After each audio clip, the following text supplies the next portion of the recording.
Please subscribe to my channel to help me grow. I felt the slap of humiliation before I even understood what was happening. It hit me as sharply as the sudden burst of laughter behind my back. I turned, heart stumbling, and saw him standing there with his drink lifted like a trophy. Her guy friend. The one she always called harmless. The one she promised I had nothing to worry about. He was staring at me with a smirk carved so deep it felt personal, cruel, purposeful. And she was beside him. Laughing. Not a polite laugh. Not the kind you give to avoid awkwardness. A real one. The kind she used to save for me. My chest tightened as if an invisible hand had clenched around my ribs. For a moment, the music blurred. The room spun. The lights burned hotter. I tried to swallow the sting, convincing myself I was overreacting. But the way he looked at her before he looked at me was a warning sign I could no longer pretend not to see. He stepped closer and said loudly enough for half the room to hear, "I guess some people don't know how to handle a social event. But hey, at least you tried." More laughter.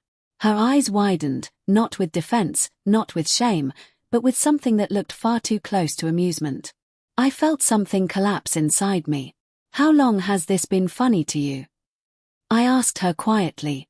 My voice was steady, but underneath, everything trembled. The floor. The air. My faith. She blinked, guilt flashing across her face before she smothered it. "It's not like that," she whispered. "He's just joking. You're taking it too seriously." But her hand brushed his arm in a way that made my stomach turn. I saw it then. The small things that hadn't made sense before. The late replies. The inside jokes. The way she suddenly guarded her phone. The night she said she was exhausted but somehow had energy for him tonight. A chain of memories clicked together painfully, forming an image I had tried to avoid looking at. He leaned in again. "Relax, man. She tells me everything. I know you can be sensitive." Sensitive. The word exploded inside me like shrapnel. I stepped forward, and the room froze. My voice came out calm in a way that terrified even me. "What exactly does she tell you?" He faltered. Just for a second. But that 1-second pause told me everything.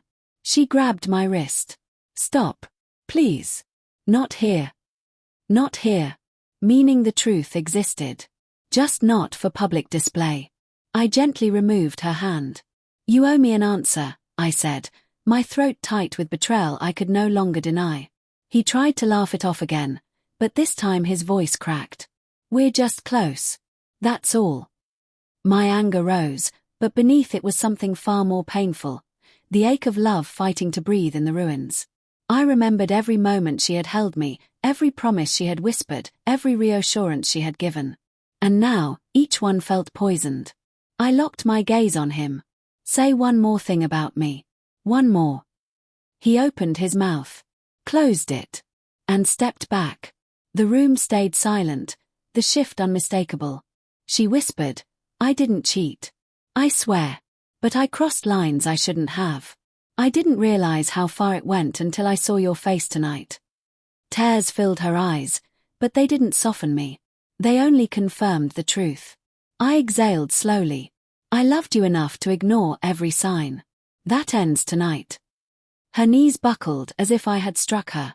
She reached for me, but I stepped away, leaving her hand suspended in empty air. For the first time, I wasn't the one begging for reassurance. I was the one walking away.